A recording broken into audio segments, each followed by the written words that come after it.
me now in Seaside Voices is Julie Sayles from Friends of the Elderly, based here in the Brid Resource Centre. Now, Julie, what exactly do you deliver here for the elderly?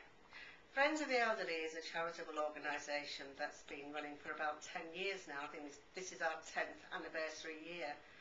And it was a scheme that developed from the Methodist Live at Home scheme to help people stay independently living at home, so that we're not crossing over into statutory services. We're trying to provide the ability for members to keep coming out, being involved in the community, having a life, having friends, keeping all their contacts. So we provide social things and events and functions to keep that going with the elderly. If they've become housebound and they are stuck at home, we try and offer a support line, a befriending service to let them know that they're not forgotten and that they're still valued in the community. You must find it quite challenging, because there obviously is an ageing population across the UK, and particularly in coastal towns.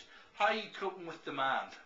Especially so in Bridlington. People retire here because it's lovely and flat, instead of going to Scarborough, which is a bit hilly. So we get a lot of retirement people coming to this area, particularly from West Riding and South Yorkshire.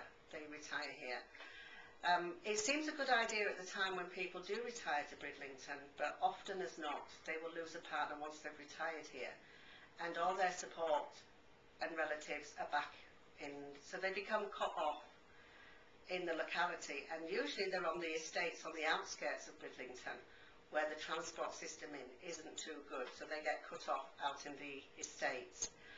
So we try and help them do that. I have noticed with the statutory services that we are all the same in areas. Even when you've got a high older dependent population, you don't get the extra funding to deal with that. So I do notice that statutory agencies have to tighten their belts because they're not able to give all the statutory provision that you would think is able here. And you will, of course, know our hospital is not providing as many services as you would wish, and elderly have to travel, which is a problem. A lot of my members are in their plus 80s, 90s. We've got a lot of non-octogenarians and some centenarians, I'm not sure if that's the right word, in our membership. And I sort of have a smile and a joke with them, because I think it was the war years and the fact that they had lots of exercise and they had plenty of fruit and veg that has now made them so that they live such a great age. I wonder that the younger generation now, with McDonald's and everything, won't be as healthy when they get to that age.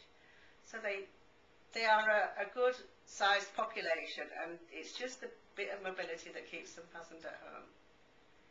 Thank you very much, Friends of the Elderly. That's it. That was good. I whittle